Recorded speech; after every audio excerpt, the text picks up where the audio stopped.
Welcome to Last Week in Warframe, a series where I keep you updated on the past week of Warframe, from announcements made by DE that don't necessarily warrant their own videos to community fan art posts and updates. So without further ado, let's go over these announcements and news from the 23rd of June to the 29th. Starting this week's episode off, PC had Hotfix 25.2.3, which made the following changes. The Soulgate ability for Wisp will now interrupt weapon reloads if activated. They also changed Wukong's Monkey Loot passive to not generate extra loot from ability immune or VIP enemies, made micro optimizations to XP notifications and to rendering. They tweaked the material layer coverage for the Ignis Tosun skin clip, and Wukong's passive will now refresh when he enters a relay. For the fixes in this hotfix, they are up on your screen. PC also had Hotfix 25.2.4, which made the fixes that are displayed up on your screen. Now for Xbox One, PS4 and Nintendo Switch, you guys have update 25.2. It has officially launched on your platform. More information about everything that came in your updates can be found on the forum post. Each of them are linked in the description. But your platforms also received a hotfix which made the following fixes. They fixed a script error causing the UI to hang after selecting Venari's Appearance tab. Wukong's Celestial Stomp Augment mod, dissolving the Celestial Twin instead of performing the Staff Stomp. And Wukong's new passive ability not resetting for clients after going back and forth from Cetus and Fortuna to the Plains of Eidolon and the Orb Valis. That was applied to all three of the console platforms. For Xbox One, you guys can also pick up a free Lotus avatar outfit by going into the Xbox Avatar store. DE Bear made a post during the week titled Third Party Software and You, a PSA. It reads, "We have seen a few requests lately specifically requesting that we provide a list of software that we do and do not allow to run in conjunction with Warframe. While it is understood that some software is good and others are inherently bad or designed to assist cheating, there are some cases where software falls in grey areas. The reason for this post is to have an updated reference about our policy on external third-party software, and the potential pitfalls of using such software in conjunction with Warframe. The simple golden rule is this: if you use external software in conjunction with Warframe, then you do so at your own risk. While we could technically issue blanket bans on everything that alters the game files, the fact of the matter is that there's some software that can be useful and helpful for members of our community. This is where context is very important. The difficulty here is that it is incredibly hard for players to prove that they are not using a program nefariously, and while it is certainly possible that there are false positives which a ticket to support can resolve, the ban will remain in place until your ticket can be processed. This leads into why a list is not provided. If you have a piece of macro software that is normally tolerated, but is then discovered to be a source of a future exploit, that software may get added to a ban list, and you could potentially be caught up in an automatic drag net. As stated above, there is no easy way to prove that the software used is benign. Bans for altering game files, cheating, and or exploiting Warframe are hefty and final. Our stance on using such software is firm, and appealing against the ban is very difficult if we have reason to believe that you have been using said software for cheating, exploiting, or AFK farming. The only way you can reliably 100% avoid a ban for using external software is to simply not use it. Again, if you take anything away from this post, it should be, if you use external software in conjunction with Warframe, then you do so at your own risk. You should treat this post as one that supersedes previous statements made on the matter. This statement goes for all forms of third-party software, including macro programs. Again, the reason we do not issue blanket bans is because we do recognize the use these programs have for some members of the community. Sadly, those same programs can be used for AFK farming and the like. So context is important here and is dealt with on a case-by-case basis. He also replied to another person saying, "In seriousness though, third-party software, as long as it has no software that alters game files, should be fine, as hardware is really designed to be interchangeable and different on the PC." Now prior to the post that I just read out, DE Bear did reply to someone asking for that list, where he said, "Moderation mostly requires context. For some statements, context is irrelevant, and that is where the bot comes in. As stated by several people in this thread, if you wish to avoid getting flush kicked or banned, maintain your discourse in a civil manner. What you may find a joke might be considered inappropriate as outlined in our code of conduct, saying that if you have an issue with the way you are moderated, then I suggest you refer to your support ticket To end the forum post section, DE did announce that Equinox Prime access will be ending on the 6th of July. So that means you won't be able to purchase outright Equinox Prime, Stradivar Prime, and the Thibodeau Prime.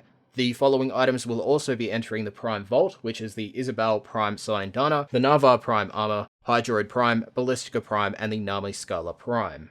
And if you do want to know specifically what the next Prime Warframe is, it has become chat linkable on the console platforms. If you don't want to know what it is, just skip ahead a few seconds. But it's Wukong the Nikondi Prime and the Zhuge Prime. Also, a reminder that the Nightwave intermission period is ending on the 5th of July, just before TennoCon. Now, Rebbecca did have an interview with a Japanese news site, and the following is a collection of all the notable responses that she had in reply to the questions. The first question was, do you have plan for cross-platform? And she said, I do not know. If so, cross-platform will be most difficult. I think cross-save is better than that, which we have known for a while. If there is a next-generation console, will you release the next-generation Warframe? Rebbecca replied, I think this game is already a 7-year-old game, so I think it is a choice to make a sequel or to continue updating it. But at the moment you can play Warframe on all platforms as much as possible, so I want to continue updating. Google announced Stadia. Are you interested? Rebbecca replied, it's amazing. This game is a free-to-play game, so the more platforms you have, the better. Please tell us about the next expansion, Empyrean. Will it have PvP? Rebbecca, no. Although the scale is different, imagine the space version of Sea of Thieves. I have my own battleship and I have a gunner. While visiting familiar planets, you can do dogfights in space, board enemy spaceships, and blow up their mothership. It is completely different from the previous Warframe. Can I play with other random players? Rebbecca, yes, we will use matchmaking, so it can be played up to 4 people.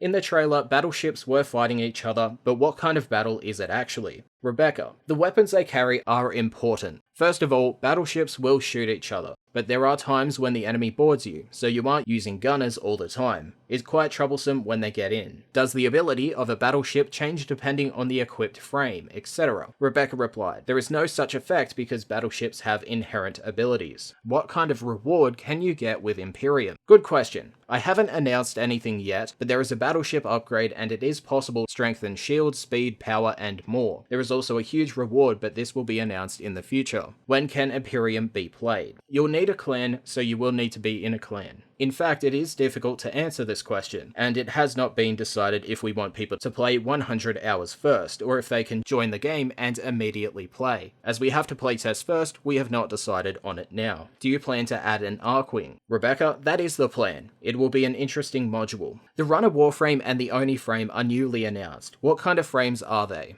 The Runner Warframe is based on a speedometer concept. It's like a race car. Increase the engine speed with an accelerator and overheat the enemy, being careful not to overheat yourself. Oni frame is the frame that swallows the enemy. As it is the first huge Warframe, it's brutal and uses the enemy's life. Wukong will be reworked. Do you have plans for other frames? The Wukong rework will take place in the next few weeks. It is probably Vauban after that. We'll go back to the old ones and make adjustments to make them more fun to play. Sentient tiles have been announced. What is this map like? It is a map of unprecedented scale, and is automatically generated. Because the ultimate villain is a root castle, it is vast, alien chic, flashy in gore. Because the Sentient is an artificial race, it has a completely new look and is designed to be unprecedented in space. It's like a reward for veteran players. So far, there are 2 open world zones, Earth and Venus, but is there any further development going on?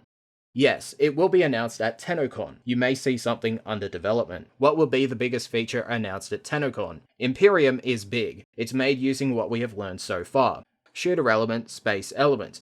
Space segments have not been very popular so far, but I make this into a wonderful thing. The space battles have to be fun. People say that beginners do not know what to do without a wiki, but what do you think? I understand the situation and I think it's a problem. People without friends already playing don't know what to do without a wiki. We're planning to improve the intro and I'm going to announce something at TennoCon. Some people say that the long-range melee attacks are too strong compared to short-range melee attacks. What do you think? I think that's right. We're trying to make melee attacks better and we're planning to balance them. It is going to be as powerful and pleasant as a ranged attack. The first developer Twitter post came from DE Steve where he said, hearing good things about Switch team's work on smoother frame rates. Big one was using GPU DMA for texture streaming, much faster than using CPU.